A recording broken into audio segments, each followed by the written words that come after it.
top 5 risks for next year, and let's break them down one by one. Tony, trade wars. Tariff man is back in town. Should the markets be worried about trade wars starting up again in 2025? It's not. I mean, I don't think so. I mean, because the market's telling me it's not. Just because look at volatility, just like the war, just like the election. The market typically gets it right, and it got it right the last 2 times. I think it's going to get it right this time. Doesn't seem like there's any problem with any tariffs. No. I wouldn't worry about trade wars at this point either, because the market market gets nervous about things it doesn't know. It's less nervous about things it does know. Are we worried about inflation coming back? Are you worried about it? With you're the most bullish person in the group right now. Are you worried about it? We're at all-time highs. You worried about it? I am. So what do you do about it? Stop trying to buy ZN. That's been punching me in the face for the past 2.5 months, because the tariffs are a real threat. I mean, it could raise structural inflation. We've done a number of tariffs in recent years, and we can see the impact of how tariffs have impacted the economy. For example, the George W. Bush steel tariffs of 2002, across the board, steel companies made more money, but every other industry that used steel as an input saw higher production costs and lower employment 12, 24, and 36 months later. And that just makes sense, because if input costs go up, then you're going to have to either charge your customers more or lay people off to make the same kind of profits.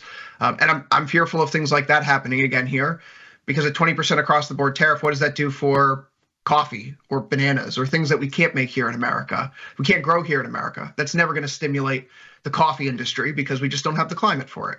If so hopefully it's done with 2002 was lower on the year by like 20% or something like that. Yeah, 2002 wasn't great. It was bad for the U.S. dollar. There was some evidence that China tariffs had a negative impact on a very specific set of goods, the washing machines, the appliances that were tariffed. There are some that argue it was a one-time price increase and then prices decreased thereafter. But if you segregate the inflation figures in CPI, you see that ever since those tariffs were put into place, the price gains in those goods have outpaced nearly everything else in the economy post-pandemic.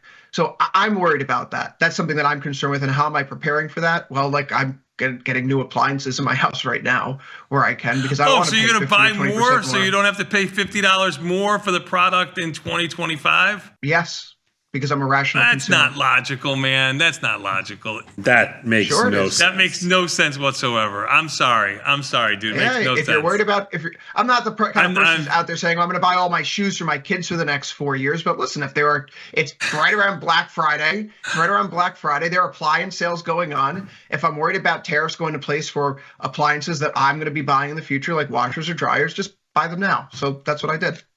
That's how I'm preparing. I got wrong. I'm not buying deep out of the money puts wrong in the S&P. Getting a new refrigerator, guys. Tom, you mentioned that the market's a little elevated here. Valuations heading into 2025 are quite elevated. And we've talked all year long about how that's a trader's versus an investor's argument. And really, as traders, it's not something that you should concern yourself with, because bubbles can blow or deflate well beyond our typical 45 and 21 day out window. But even in consideration of that, I know it's a thought in a lot of people's minds right now as they're getting ready to move into next year. How are you guys looking at valuations, if it's the mega cap names, the Mag 7s, or the S&P 493? Does that weigh in your minds whatsoever as you think about positioning? Of course. I mean, how could it not? And that's all we stare at is price. I don't think it doesn't impact, trade to trade, but sure. I mean, how could price not, how could it not be a part of every single thing that we do? So yeah, it weighs into all our decisions. I think that when I look at everything that I plan to do going into next year, yeah, I think price plays probably the single most important role. It's way more important to me looking at individual prices and index prices right now than it is thinking about anything else. Like, I'm way more concerned about price than I am about inflation. I'm way more concerned about price than I am about, any kind of event or anything that I think might happen with this administration or whatever. Okay, so let me pose the question a different way. Let's say you have a stock with a PE of 70, but an IVR of 20. And then you have a situation where you have a stock with an IVR of 20, and vice versa, with a PE of 20, but an IVR of 70. Which one are you trading then going into next year? The IVR of 70. Okay, so then valuations really aren't the one that we're so primarily concerned about. It depends on if I'm trading directional, it depends on price.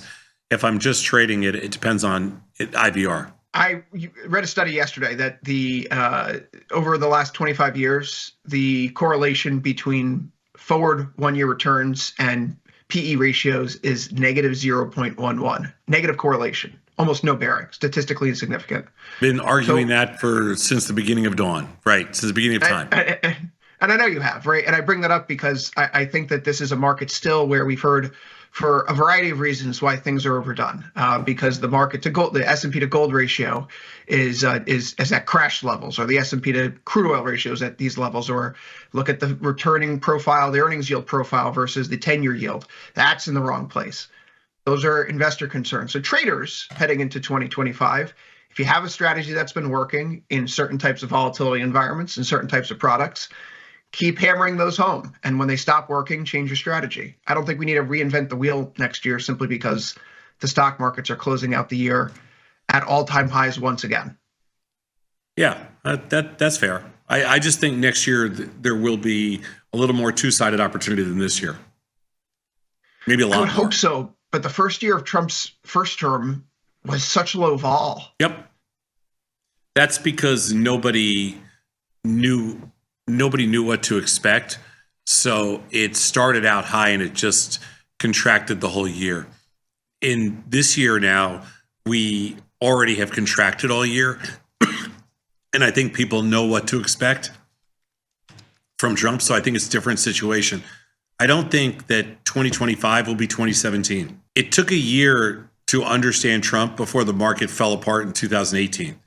Let's see what happens this time. I don't think it'll take a year. Tony, I'm going to take the other side of that. I don't think the market's going to fall apart at the start of 2025, but I've been wrong before. Just go ask my wife. Yeah, no, I don't think it's going to fall apart quite yet. I think, although it could. So presidents can move the market? No. Sure, they can. And what you just said a moment ago, it makes no sense. Anyone with their hands on the economic levers of the country can move the it's markets. not presidents. It's the don't.